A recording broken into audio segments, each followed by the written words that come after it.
All right, welcome inside another episode of the Cherry Pickin podcast. We've got some special guests today, joined by two legends of the betting community here with Chelly and Freudy. For those who don't know, these guys are both part of BookIt, probably one of the biggest group of content creators bursting on the scene right now in terms of betting. So really excited to have them on. How are we doing today, boys? How are we feeling? Appreciate you having me on, Sura. Feeling good. But as a Sabres fan, I'm feeling even better. So great start to the season, and thanks for having us on. Yeah. No, thanks for having me back. Second appearance this season, which is good. Second appearance for glad Freudy, to be back for sure. And first second guest of the show. So Freudy, that's pretty big, man. Huge. That's actually huge. Honestly, super excited to be a Ducks fan too after last night, but not for the season so far. Yeah, that was a pretty wild game. 6 goals. That was like combined for the rest of our season what we've had. So there you go. That's a good point. You guys can't figure it out. It's either you score a bunch of goals and still manage to find a way to squeak out a win, or they ended up winning, right? In shootout, or did they? Yeah, lose? 6-5, dude. To ruin Erik Karlsson's hat trick night. Fuck that guy. But we'll talk about him in a little bit. So you guys were just in New York. Why don't you tell us a little bit about how that trip was, what you guys were doing there? Because it looked like a fucking blast. Yeah. So essentially we went to watch a Nets game originally, and obviously we're big hockey guys. So like that was my first ever NBA basketball game, like seeing live. And it was Luka versus KD and Kyrie, which was really cool because they all dropped like 30 plus points. And I feel like that's like not standard. Like I feel like they was just the battle of the giants. So that was really cool. And then we actually saw the Islanders Avs game. And that was, I know Freudy was on the Avs and I was on the Isles, and I 3-0 Avs early in the game. I'm literally just looking over just like at Freudy's biggest smile on his cheek. Like, I'm like, come on, man. Like, and we were talking before the game. I'm like, there's a little bit of sus line move. There's literally a video of us walking into UBS Arena. It's like, there's a little bit of sus line movement going towards the Isles, like just fucking around, like just talking about it. And yeah, we walked in and 3-0 Avs, and the next thing we know, it's 4-3 Isles. We're like, how did this happen? Yeah, that's wild. Our friend Trent, if you know Trent, he had to leave the arena because he was down horrendous, wasn't he? Yeah, we didn't see him in his seat for the whole third period. He just was not next to us. He was watching on the TV out front, like charging his phone, like drooped over against the pole. He was not in the arena. He literally walked out the whole third period. So that's hilarious. Yeah, every time I looked down at my phone, I had a new notification of a tweet just bitching. So it was pretty funny, but it was good. Yeah, speaking of Trent, I know you guys are all in Texas now. Your BookIt team, or most of you guys are. I have to know, man, how is it living with Mr. Trent at you? Because that's got to be a special experience that only a number of people have got to experience at this point. Let's just say I've never missed so many parlays by one leg in my entire life. Since I've been breathing the same air as this dude. Like, it's an experience though, and the best thing about living with Trent is that he's exactly the same off camera as he is on camera. So like, it's literally what you see is what you get. Like, if I walked into his room right now, he's probably ripping the jewel. He's got his Starbucks coffee, just like scanning. Like, should I take Phillies or Astros? You know what I mean? Like, it's just the same thing off camera. So it's awesome living with him though. He's a great guy. Yeah. What about you, Freudy? I would say I've never found so many half-eaten or half-drinking items from Starbucks in my whole life. He will go to Starbucks every morning. He gets a venti water with 2 grande drinks, drinks half of both of them, doesn't touch the water, and leaves the cups everywhere every morning. And then he'll get a sandwich, take 1 bite of it, and just leave it. And that's it. It is quite literally minus 10,000 for Trent not to finish a Starbucks sandwich. So he's a strange bird. Yeah. He looks like one of those unicorns that you'd live with. Like, I've had some pretty wild experiences living with people, like just in college and whatnot. But I think he'd be top of my list, and I'd be down to see how he lives as well. But you got to come down and visit for sure. So, Texas is on the docket for sure for the OwnersBox crew as well. So hit a Stars game. So yes, absolutely. All right, let's get into a little bit more some hockey talk here. So as I mentioned, or Freudy mentioned it too, he was on the show earlier this year. We went over kind of our top 25, 30-ish fantasy hockey players coming into the season. So Freudy, how have yours kind of panned out? Mine are, some like at least I have McDavid at 1, which was good. But other than that, I mean, there's so many random fucking names so far that are in this top 25. And one of your biggest takes, which I actually did like, was the Draisaitl take. So what, how have you thought so far of what you originally said, I guess? Yeah. My issue there is, besides obviously Draisaitl and McDavid, and I mean, we had Pasa up there too. I still think there's some regression for Draisaitl. I don't think he's going to end at top 2. I mean, watching the season so far, he's honestly been my reasoning for not thinking he was going to be up there so high was the regression on goal scoring, which has been a factor. He's only has 5. Yeah. But with that being said, he has 16 assists. So that's why he's at the top right now. And exactly my same reasoning. I mean, Kane is going to take over part of the scoring. Dude had a hat trick. I mean, he's taken over the scoring, but since I said that, Draisaitl's now assisting everything. So he's making up for the non-goals by the plus minus and the assists. And he's taking a little bit of a different role. I mean, usually when you look at that team, you think McDavid, the playmaker, and Draisaitl put the puck in the net. And it's been swapped. I mean, McDavid still, I mean, the dude's got 22 points in 10 games. So, I mean, he's absolutely unbelievable. Beyond those two, I mean, again, I still think Draisaitl's regressing on the goal scoring end, but I didn't see the makeup on the assists, and he is for sure doing it. So, I mean, we'll see where it leads after that. He's making me eat my words a little bit right now, but I think the big shock is, I think the rest of our list, if we're talking like top 10, I don't think we got another single player right. Maybe Kaprizov like at 10, but I think both of us had him higher. Yeah. So like we had Kaprizov. Obviously, Shesterkin and Vasilevsky were both in our top 10, I believe. I don't know. Like, fuck, I don't know. Like, there's a bunch of random guys. Like, Chelly, I know you play fantasy hockey. Like, we're all in a league together as well. Like, has there been, like, anyone that's, like, really surprised you? Like, Freudy and I were talking before the show, kind of like Erik Karlsson's been going fucking off. And it was so funny because I wrote him off completely at the beginning of the year. Like I watched a couple of these Sharks games, especially when they were playing in Nashville, and he looked like shit. He didn't really look like he wanted to be on the ice. He didn't look offensive. Like, is there a guy there that's like standing out to you near the top that's been like, holy shit, like I did not expect this guy to be so good? I don't know if there's a guy towards the top who I'm super surprised by, but I actually did just pick up Shane Pinto off the waiver wire. Hell yeah. Because he surprised me. I didn't know what line he was going to start on in the season. Now I see him with Giroux and DeBrincat, and he's been getting his own. Like, he's been scoring and he's been getting his points. So he's someone I don't know how available he is in a lot of leagues, but I would definitely look, like, if you could take Pinto off the waiver wire, like, get him. Like, he's a big guy. Yeah, especially with Josh Norris out for I think pretty much the rest of the year now. He's a must add for sure. And then Dahlin too, like, as a Sabres fan, you must be fired up. This guy's finally starting to produce. Yeah, like, and I will get into shots on goal props, but he's at 1.5 to start the year for like every single book, and he's finally at 2.5, and his 2.5 is like minus 140. Like, it's juiced. Yeah. And I remember at the beginning of the season, I was taking it at 2.5 when the books had it at like plus 190, like literally like trying to ladder him up.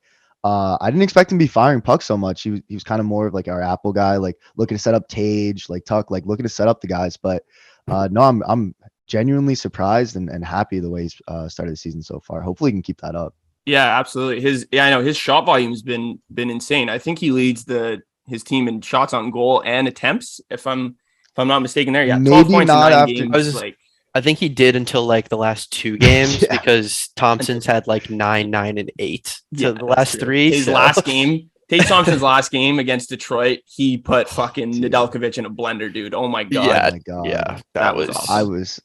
The same way Freudy gets hyped up over Zegras whenever Zegras does something. I'm the same way with Tage Thompson, just because there's been so much controversy with the trade and him coming over and just him being a bust. And finally, dude, like, we're seeing some great stuff, and it's just making me so excited to be a Sabres fan right now. Like, I don't know, it's just amazing. No, dude, 100%. I've since last year, I've been a big Tage Thompson supporter since the beginning of last year, and I really like his game. I like his big frame, and he uses it really well, and he's still quick, and his shot's just electric. So but he's been something else. He has been something else. But yeah, Chelly, you kind of mentioned a little bit. I'll set up the scene a little bit for you to go on a little bit of rant if you want. We can also have a little discussion about it. But yeah, the NHL betting season has started. Like it's been for shot props, at least it's been tough. Like, and you're a big SOG prop guy, like we all are, I think at this point too. And so far this season, we've seen shots not count as shots. Shots get taken away because of a stat correction, like much later. Like what's going on here? Like the NHL needs to take a little bit of responsibility for this at some point. If, you know, they're putting so much money into sports betting, like they know that people are going to be betting on these games and they're taking, I wouldn't say taking advantage of it, but they know there's going to be more eyeballs on these games with the fact that betting is so universal now. So tell everyone kind of what's been going on so far this year. Sure. So like it's been honestly all season too, and obviously it's only been 3 weeks so far in this season, but it's been pretty ridiculous. I've seen, and I don't know who's in the box saying, hey, that's, you know, that was going wide, or if they're listening to the broadcast and they have, you know, the broadcast of the game, and if the broadcaster goes shot blocked or shot go wide, you know what I mean? Like what are they using to determine whether it's an SOG or not?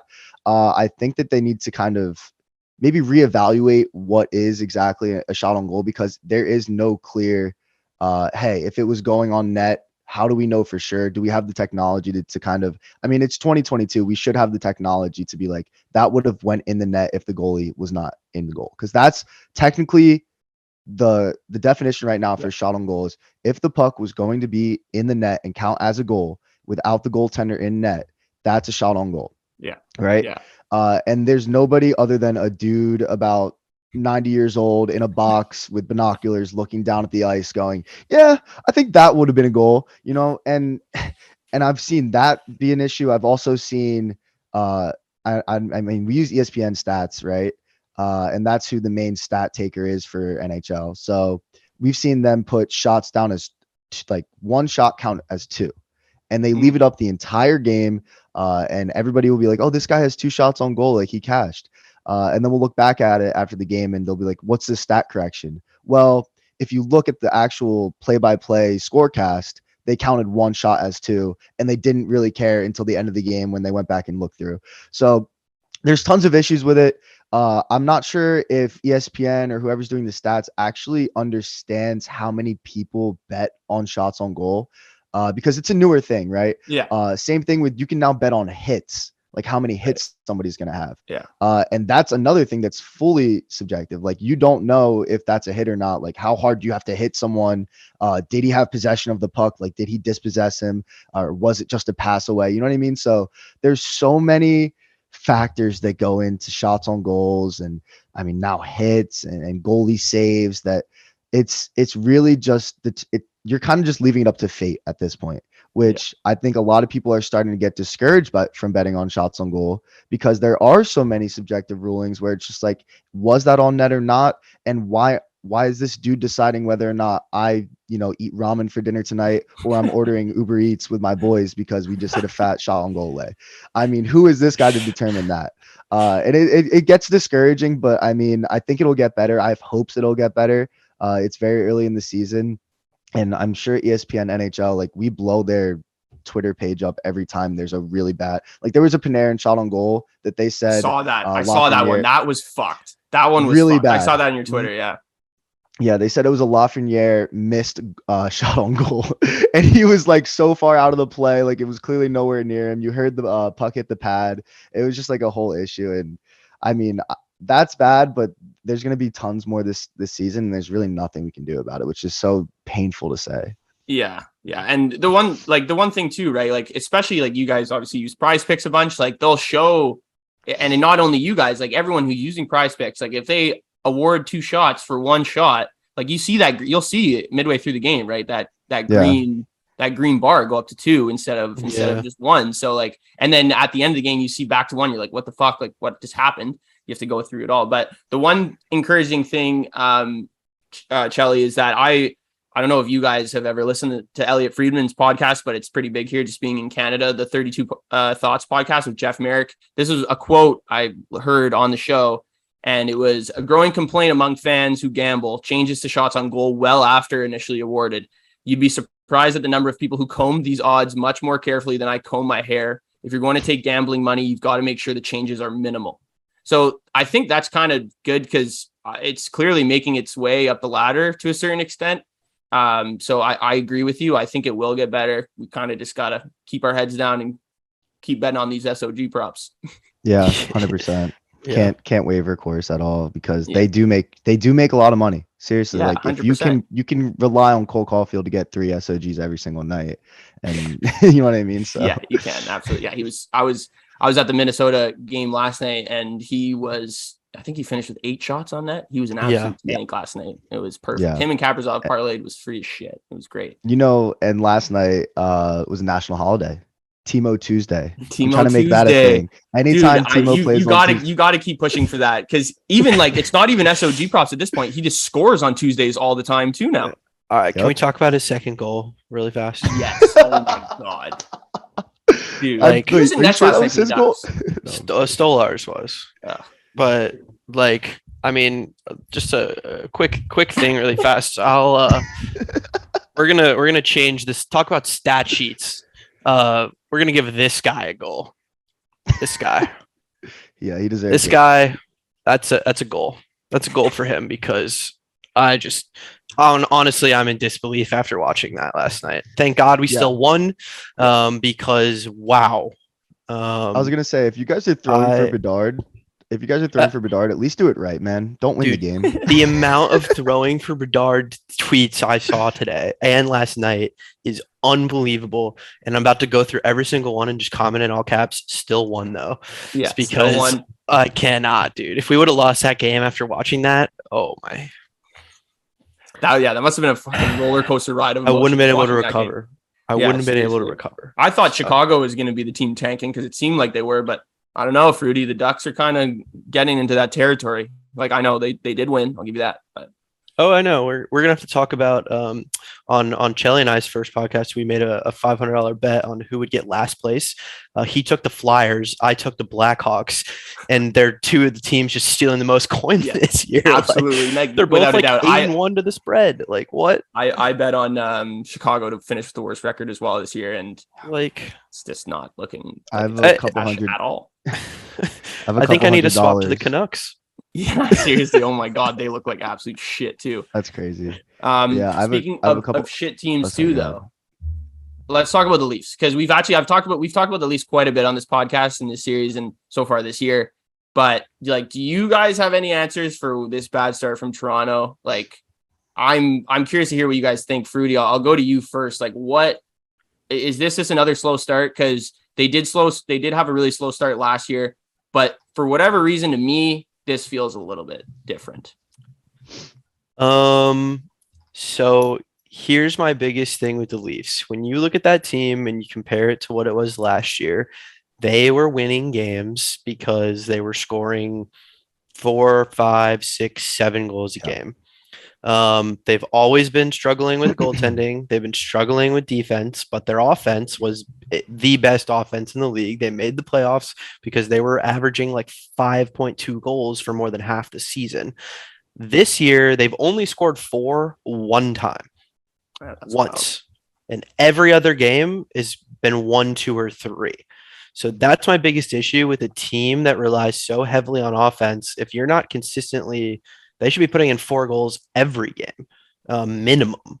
And if not more to win games, because that's how they did it last year. And everyone's kind of comparing them to last year. I mean, they have a very similar roster, if not better, but they can't score. That's their biggest issue is the offense. And when they're lazy as hell, I mean, I don't know if you watch Matthews, Marner, and Bunting on their defensive zone. I've never seen anyone cycle the puck more on offense against those guys because they stand still and might as well be pylons. But the second they get the puck, they turn into the best hockey players on ice and are going down, but they can't play defense. Yeah. So when they're not playing defense and they're only scoring 2 or 3 goals a game maximum, that's what's going to happen. They're going to be 500. I mean, that's just not viable. I'm totally in agreement with you there. Like we know their defense is not good. Like Dubas just hasn't really put a ton of money into his defense other than maybe Morgan Riley. And then, the whole goalie situation too with Matt Murray, like so classic Leafs for their goalie, the guy that they signed, or I guess they signed both of these guys, but Matt Murray getting hurt like the after the third or second game. Like, that's just hilarious. Yeah. Like, I'll be honest, I love it because I'm a Canadians fan. Like, I grew up in Montreal, so like Toronto sports are like nothing to me. Like, I could care less. Like, I like when they lose, but I just think it's wild. And like the one other thing that I'm hearing now in terms of storylines, people are asking like, oh, is Barry Trotz going to take over for Sheldon Keefe? Because to be honest, like a lot of the people, like some of the people I know within the organization are kind of seeing like, oh, like like Sheldon Keefe's kind of lost the room. Like the amount of times he's gone after either his star players or his defense in post-game pressers it's just not a good look. It doesn't really seem like he has this team really together. And Barry Trotz said like it'd be sick to kind of coach an original six team. And to be honest, the only original six team at this point that I have in mind would be the Leafs, because the Habs have St. Louis. Boston just hired Jim Montgomery after Bruce Cassidy went to Vegas. Detroit and Chicago just hired coaches this year, and they're young. I'm sure Trotz probably wouldn't even want to go there. And then the Rangers have Gerard Gallant, who's excellent in my opinion. So like, do you think, Chelly, I'll go to you. Like, I don't know how much of a Barry Trotz fan you are, if followed the Islanders and when he was with the Caps too. But do you think like his kind of attitude or his coaching style could maybe change these guys around? Because there's got to be some sort of an attitude adjustment at this point, right? I don't think that they need to make this switch yet in this season. Like, it's similar how the Oilers waited till like middle of the season last year to make that kind of change, and then I think that kind of preceded them to push towards the playoffs. I think that Keefe can hold this locker room for a little bit longer, maybe get them above 500, right? But I mean, I'll even compare this team to the Oilers team right now. Like, the Oilers are giving up with Jack Campbell in net, they're giving up 4 or 5 goals a game. Right. The Leafs are doing the same thing. They're just not similar how the Oilers went on that horrible stretch last year. I think they lost like 13. Like, they could not get a win. And that's when they made the switch. That's when you bring in Trotz. That if the Leafs go on this hard, like right now they're dropping games they shouldn't. It's still 3 weeks into the season. I don't think they're gonna put Keefe out yet and bring in Trotz. Do I think that he's a great coach and he can come in and really shape them? Yes, absolutely. I think he had a tough deal last year with the Islanders with COVID. I think there are a lot of excuses you can make for why that their season ended the way it did. But I genuinely don't think you can make this switch this early into the season and get Keefe out of there. I don't think it happens. Yeah. What about you, Freudy? Do you think it's a coach change at this point, or is it just like, is it the guys? Like, do they need to do a complete overhaul? Like, I just don't really know at this point what the answer would be. So my opinion on that is, again, I'm going to kind of compare everything to last year. They're just not looking offensively sound. And that is a coaching issue, but it's also a player's issue. And it's kind of twofold there. I don't think it's entirely on him, because it worked last year the way they were doing it. They just cannot put the puck in the net. And similar to kind of the Oilers, what Chelly's talking about, well, the Oilers are 7-3 because 5 or 6 of their 10 games, they put up 6 or 7 goals. Yeah. Like, they're just scoring the puck. So last night Campbell let up 4, but the Oilers offense put up 7. Yeah. So if the Leafs can do that, they're going to win every single game if they're scoring 5, 6, 7 consistently. But right now they can't. Until that switch kind of flips, they're going to be in a similar state. And if it does stay like this longer, Keefe's definitely got to get out of there. Yeah. But if he can turn it around in the next, I would say this month, I would say December is going to be do or die time. When we get there and they're still 500 or less, he's probably out of there. But tonight will be a key matchup. We're talking, one of the best coaches right now. This Flyers team, if you look at their roster, they're super hurt. Literally 8 starters are hurt, and they're good players too. Good players, and they're still 5-4, 5-2-2, and that's ridiculous. Yeah, I thought they were going to be like the second worst team in the NHL. Absolutely. Like Torts, like his coaching style, like what I've kind of been telling people, his coaching style. If you get players to buy in, it's great because he plays like this super aggressive, block shots, get pucks in deep, really hard forecheck. Just be like really gritty kind of style of hockey. But what I've heard and seen is like this act gets old quick. Guys are by like mid-season or, near the playoffs, like, holy fuck, I'm so sore. This type of hockey like sucks. How much can I keep up with this? And then guys start to drop off a little bit. But let's talk about this game. Like, what do you guys like? Let's hear score predictions for this game tonight. Sure. You know, we get Samsonov versus, I think, Sandstrom's in nets for Sandstrom expected. Yeah, that's what So, it's looking like. So I'm not Chelly, going to what put do it you past think? Torch to play Hart, but back to back. Just Yeah, saying. seriously, that's a good point. Actually, I mean, hopeful. I think you said you're on the under, Freudy, before, but what do you think the score is going to be? Real quick, Sandstrom is actually confirmed now, so Okay. I'm not going to worry about that anymore. I'm still on the under. I'm also on Flyers plus 1.5. I'm very, very compelled. I want to give like a 2-2 OT. Okay. And like it's something around there. Realistically, the Leafs should win this game with ease. Yes. But I mean, we've watched them this whole season, so yeah. And we've watched other teams. That is. We watched other teams play like this Philly team too. Like we saw the Rangers, they put up a bunch of shots. They couldn't get anything past Carter Hart. Obviously, Sandstrom, a little bit of a different story. But Chelly, what do you think about this game tonight? Do you think what's your score prediction? You know, you think that the Flyers coming into Toronto would be an issue. I honestly don't think this Flyers team gives a shit. I think they're just going to come in, play any team like they would play any team. Like they don't look at the Leafs as a team that is better than them. And I like this Flyers team for them. And I think that honestly, a major part of that's coming because the city of Philadelphia is rocking right now. You got the undefeated Eagles. You got the Phillies up in the World Series right now. And I think that they might actually just be like, we need to make the city of Philadelphia proud. Look what the rest of the Philly sports teams are doing. With that being said, the Leafs are winning by 2 tonight. All right. I'm gonna go ahead. That whole preface, and then Leafs are winning by 2. But I agree with you. I think Leafs 4-2 is a pretty realistic score in my mind. That's exactly what I had. I like that score. So we'll see. These predictions will be battle tested because we're recording this before the game, and it's going to come out tomorrow. So we have no ability to really change our prediction. So hopefully we're all right. But let's move on a little bit here to the rookie race.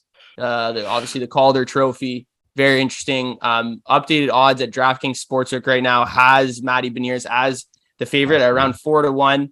But if you are in Maryland or Ohio, sports betting's coming to you very soon. If you sign up today, you can get $200 in free bets with no deposit required and a chance to win a $100,000 free bet on launch day. And for people who are in a legal betting state, you could still get a $1,000 deposit match bonus. We're going to be talking about kind of guys who we have bet on, who we're looking to bet on, and maybe if there's any better value on the board. So if you've yet to sign up at DraftKings, both of those links for Maryland, Ohio, and any other state will be in the description below. But let's look at the top 3 here. I think it's really interesting what we're seeing. You have Matty Beniers at around 4-1, Logan Thompson, who's just been incredible with his Vegas team. And now, like on DraftKings at least, Chelly mentioned before, Shane Pinto is the third favorite at 10-1, which is pretty wild. Freudy, what do you think so far of this race? And like, is there a guy that you're looking to maybe wait on, or is there someone you're betting on now to get the best value possible on the board? Yeah, so I actually, weirdly enough, took a look at this the other day, and I do think there are a couple guys who are just valued way too high. The guys who are up top, there's really only four people I would look at for this entirely.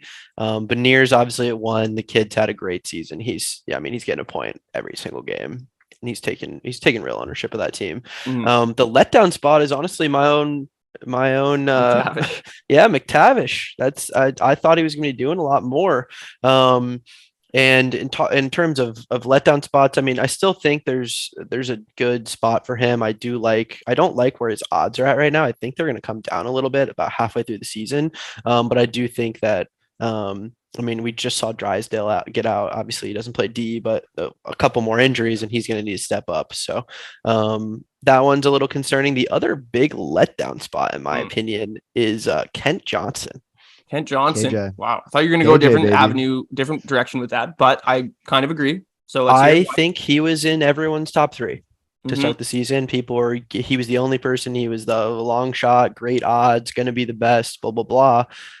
I think that whole team has let us down. I'm not going to lie. I mean, the fact that